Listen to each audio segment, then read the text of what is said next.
Our next speaker is someone who could tell you firsthand about geoengineering. Her name is Kristen Meghan, and it's taken her a lot of guts to come here and speak what she has to say, so give her a big hand.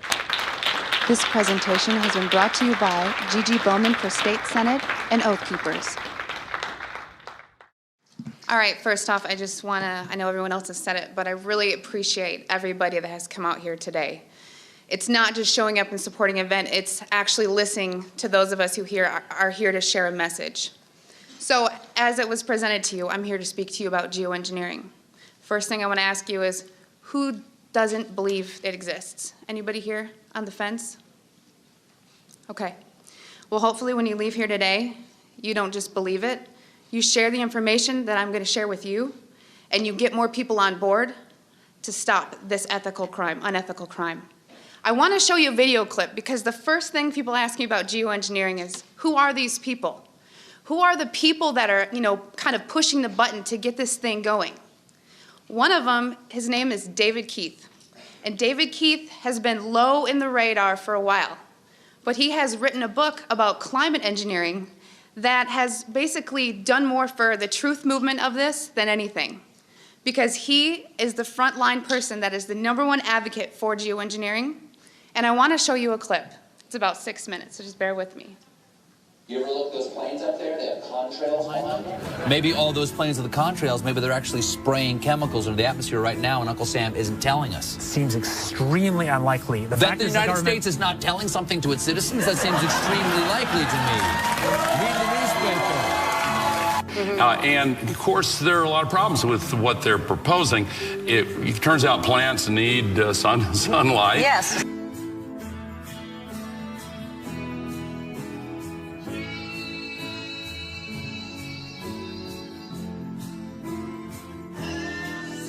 Have you gotten some grief for suggesting this? Sure. I mean, this is like writing a book as the case for leprosy. Well, first of all, let me ask you this question, because there's a rumor, I don't know if this is true or not, that some scientists are trying to figure out a way to block the sun to try to slow down global warming.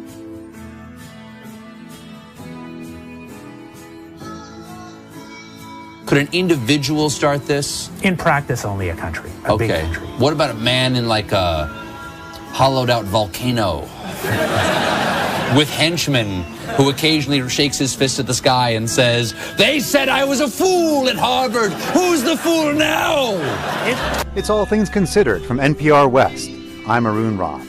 If scientists get the calculations wrong, it could be catastrophic for life on Earth. Or what if the technology got into the wrong hands? Couldn't someone shoot poison into the atmosphere? So people are terrified about talking about this because they're scared that it will prevent us cutting emissions. Right, and also that it's sulfuric acid. You're bearing the lead. Is there any possible way this could come back to bite us in the ass?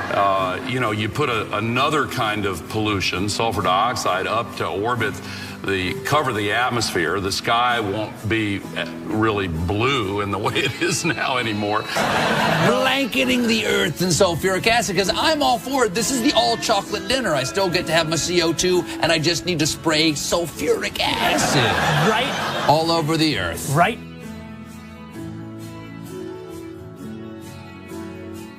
But we put 50 million tons of sulfuric acid in the air now as pollution, and it kills 1 million people a year worldwide. Okay, and that's good or bad? It's terrible.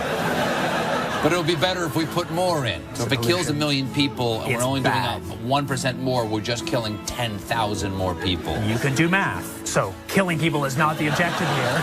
Killing people, not the objective. I just wanted to be clear. Because some very mainstream scientists are saying that the climate change situation is so bad that saving life as we know it might require something radical, like shooting chemicals into the stratosphere to reflect sunlight.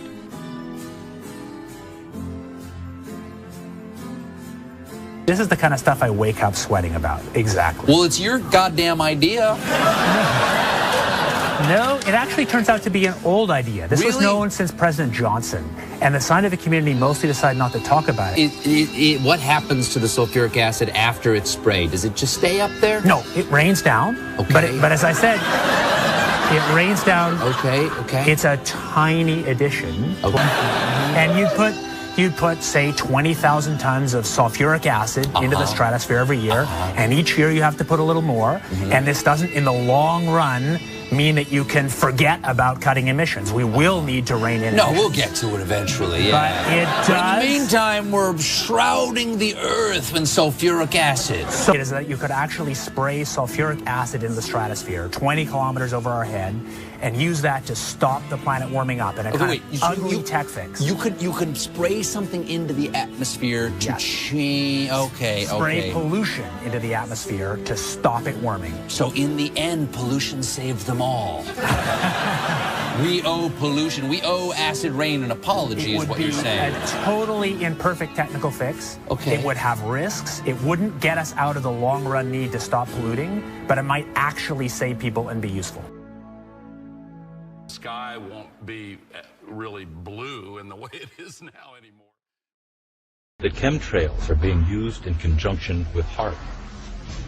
By spraying metal oxides into the air above enemy skies, then directing ELF waves from HAARP to heat those metal oxides, the temperature of the sky is raised to more than 100 degrees Fahrenheit, preventing the accumulation of water vapor that would otherwise form clouds and produce rainfall. So I wanted you to see that video because I wanted you to have a face for somebody who's actually out there violating the ethics of their job to promote geoengineering. I'm going to talk about geoengineering, but I want to share a story with you. Every time I'm asked to speak, I public speak for a living. I'll go into that, but I don't get nervous to speak to you. What I get nervous about is not getting emotional telling you my story. Because in 2002, shortly after 9/11, like a lot of military veterans, I raised my right hand and I took an oath to the Constitution to hopefully do something meaningful with my life. 19 years old, unsure what I wanted to do.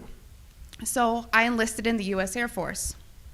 My job in the U.S. Air Force was working in bioenvironmental engineering.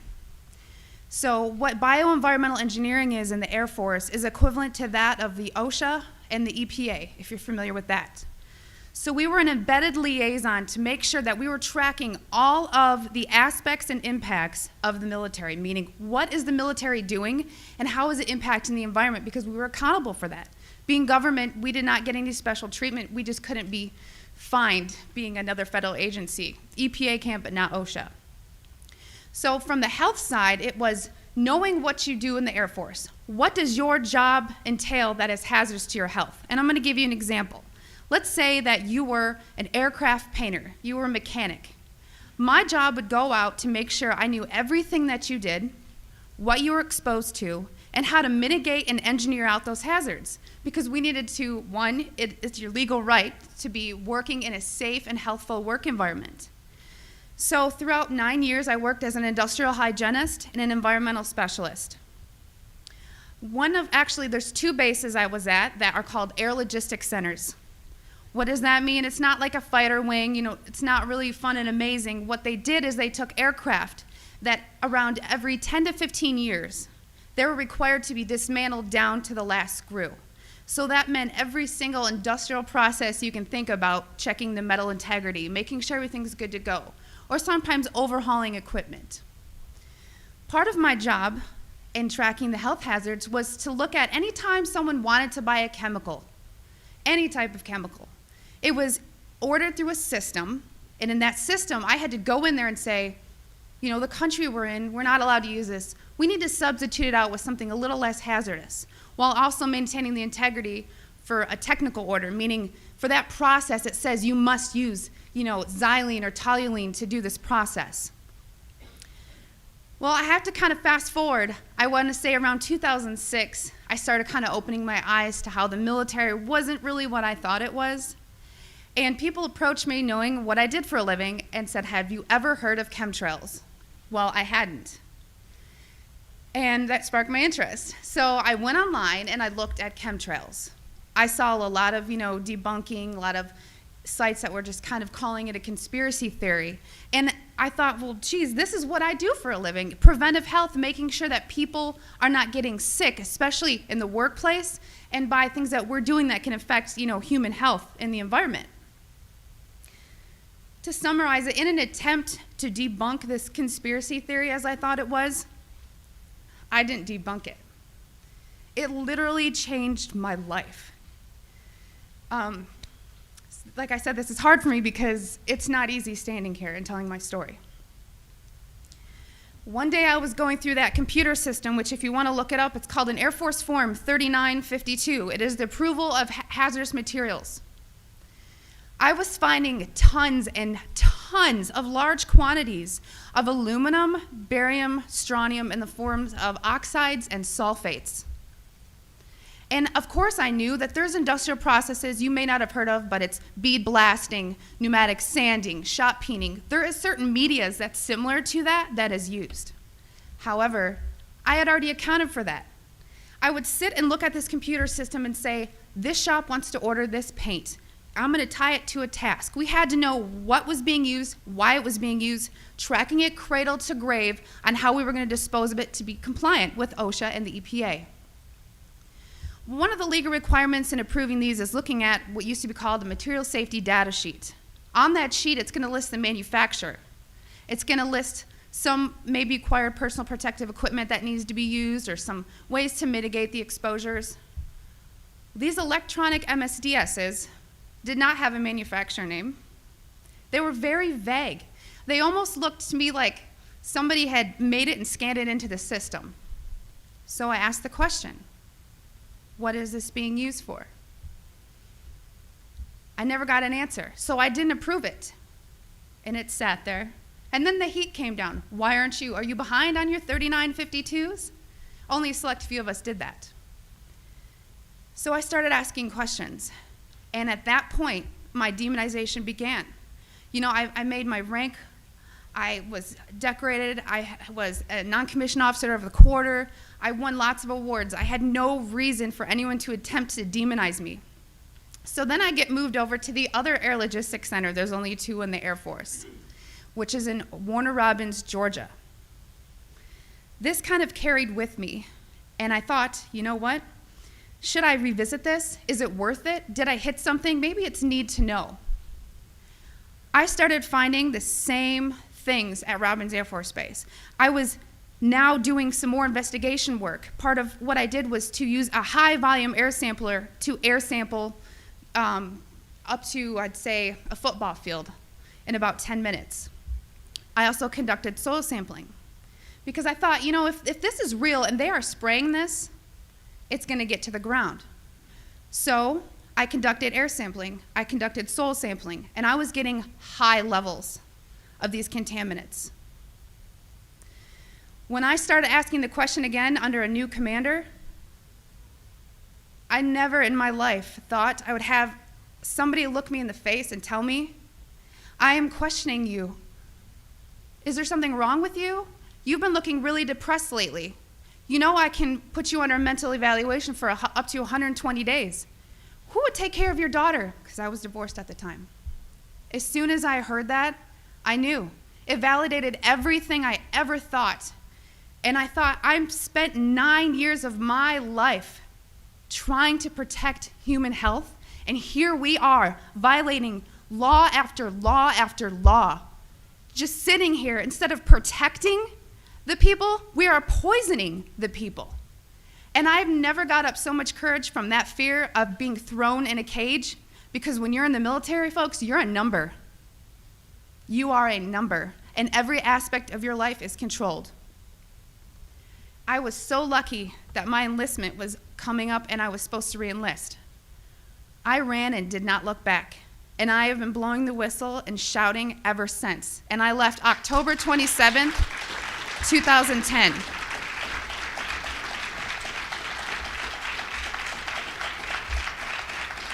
Thank you. It didn't just end there, though. You got to remember, there's a whole career field of people that work in bioenvironmental engineering. A lot of those people were told, do not talk to me. Do not talk to her. Do not email her. They were given no contact orders. Because my biggest thing was, if I'm just so, dishonest, don't you think somebody would come out and say, she was never in the military or something negative to discredit me? They've ignored me, but they've tried to silence me. every time I fly, I am pulled into a secret room. I literally am tagged in the system for the TSA. It is difficult. As an industrial hygienist, I do very well for myself, but it has been so difficult after leaving the federal government to maintain employment. Nowadays, everyone runs background checks on you, and the first thing they look at is, wow, here's a whistleblower. And you ask yourself, if this is true and we are spraying the people, where are the pilots? Where are the people? I don't know if you pay attention, but look at Snowden. Look at Manning.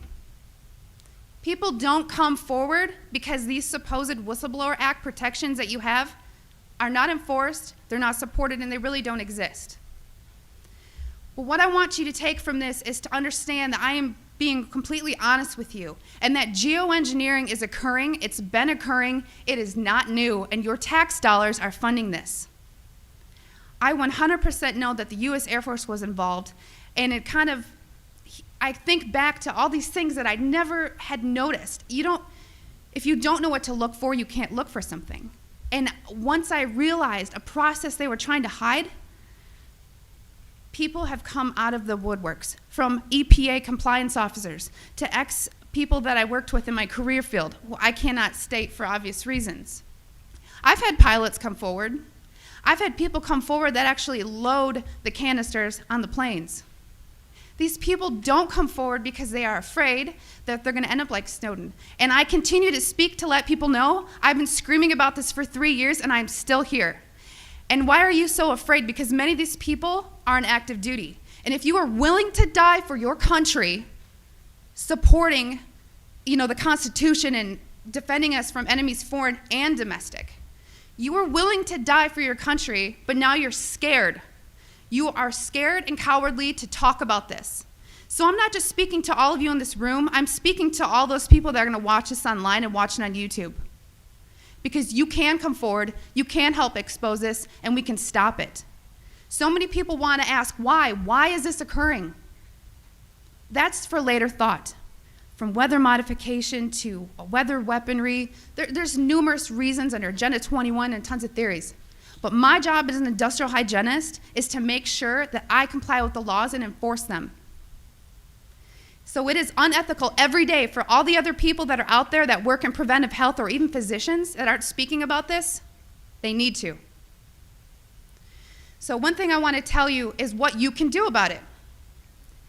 The biggest hurdle that we have is disinformation sites.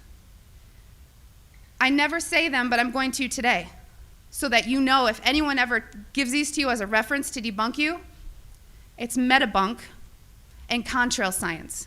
Those are two websites that are ran by a government shill named Mick West.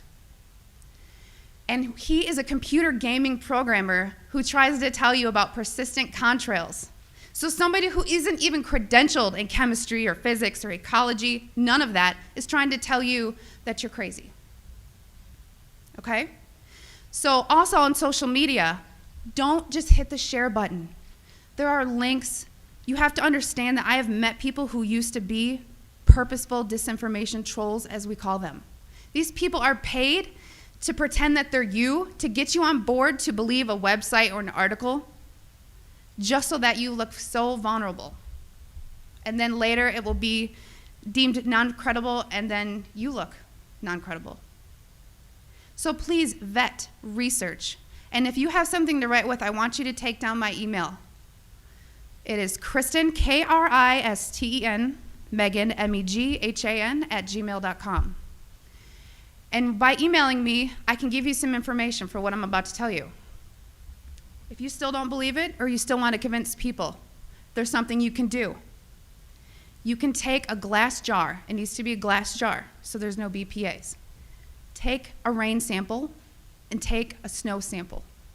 I tried to discourage the soil sampling because everyone's background of where you live is different. Because a lot of the materials that are used in geoengineering are natural occurring in Earth, just not in the industrialized form that they're used. So if you take these rain samples and you take the snow samples, email me, because I cannot publicly tell you where to send them, because we've actually been blackballed by labs who refuse to run our samples. And a problem that is occurring is people are sending in rain samples to labs that don't realize how low the limit of detection needs to be, because these are nanoparticulates. They're very small. So if you email me, I can tell you where to send in your samples, and it's only around $50. That may be tough on some people, but it's way cheaper than maybe what you assumed. So I just want everyone to know and understand that of all things, of all the freedoms that we are losing, geoengineering is the #1 issue that we are facing. Because you can have guns and money and you can have everything. If you don't have food and water and you are dying of respiratory or neurological illnesses, what does it matter? So you've heard about vaccines and you'll hear, about smart meters, and you'll hear about other issues like fracking. These are all systemic effects. We are getting overexposed to toxins. People will tell you fluoride's in the water, but it's not a lot. It is a lot because you're getting it everywhere in your food, water that you drink. Everything is washed with that water. And you're getting your vaccines. All this, it's a coupled systemic effect, and our bodies cannot metabolize these toxins. So I just want to thank you for taking the time to listen to my story, and I will continue to shout from the rooftops. I don't care how many jobs I lose. I don't care how many friends or family I lose, because I took an oath. And in 9 years, I was not able to honor that oath, but I am today.